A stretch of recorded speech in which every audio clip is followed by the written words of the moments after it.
તો વાત સુરતની કરીએ તો સુરતના ઓલપાડમાં ભવ્ય તિરંગા યાત્રા યોજાઈ। વન અને પર્યાવરણ મંત્રી મુકેશ પટેલ તિરંગા યાત્રામાં જોડાયા। ઓલપાડ ખાતે ભવ્ય તિરંગા યાત્રા યોજાઈ, જેમાં વન અને પર્યાવરણ મંત્રી મુકેશ પટેલે તિરંગા યાત્રાનું પ્રસ્થાન કરાવ્યું। યોજાયેલા તિરંગા યાત્રામાં ઓલપાડ તાલુકાની વિવિધ શાળાના ઓલપાડ કોલેજના વિદ્યાર્થીઓ તેમજ નગરજનો મોટી સંખ્યામાં જોડાયા। દેશભક્તિના ગીત સાથે ઉષ્માભેર નીકળેલી તિરંગા યાત્રામાં યુવાનોમાં ઉત્સાહ અને દેશપ્રેમ જોવા મળ્યો। લોકોમાં રાષ્ટ્રપ્રેમની ભાવના જાગે તે હેતુથી કેન્દ્ર સરકાર દ્વારા સમગ્ર દેશમાં તિરંગા યાત્રાનું આયોજન કરવામાં આવી રહ્યું છે। ત્યારે સુરતના ઓલપાડ ખાતે તાલુકા કક્ષાની તિરંગા યાત્રા નીકળી હતી અને ઓલપાડ ખાતે 2 કિલોમીટરથી વધુ લાંબી તિરંગા યાત્રા યોજાઈ, જેનું પ્રસ્થાન વન અને પર્યાવરણ મંત્રી મુકેશ પટેલે કરાવ્યું હતું।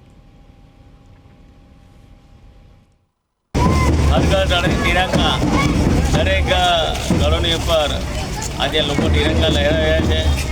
देशना वडाप्रधान मोदी साहेब जे रीते ऑपरेशन सिंदूर ए रीते अपना बहनों पर और भाईओं पर जे रीते आतंकवादी अत्याचार करेलो नरेंद्र मोदी साहेबे पाकिस्तान में जईने एट्रिक करीने आतंकवादीओं ने ढेर कर्या हता।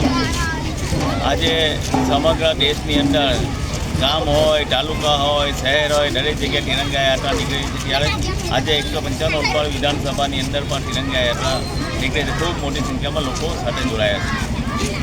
तारीख 11/8/2025 15मी ऑगस्ट स्वतंत्रता दिवसना अनुसंधाने अपना देशना यशस्वी वडाप्रधान श्री नरेंद्र मोदी साहेब द्वारा हर घर तिरंगा हेठळ आज જ્યારે સમગ્ર દેશમાં અને ગુજરાતમાં તિરંગા યાત્રાનું આયોજન થઈ રહ્યું છે, ત્યારે આજે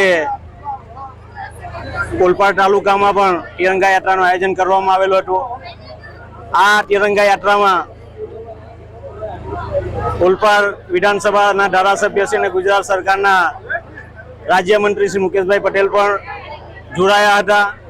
સાથે જ આ યાત્રામાં તાલુકા પંચાયત सभ्यों, जिला पंचायत सभ्यों, तालुका पंचायत प्रमुख, मारा संगठन टीम तेमज मामलतदार स्टाफ, तालुका पंचायत स्टाफ अने विविध ओलपाडनी विविध स्कूलोना विद्यार्थीओ आ तिरंगा यात्रा में आज ज्यारे जोड़ाया था।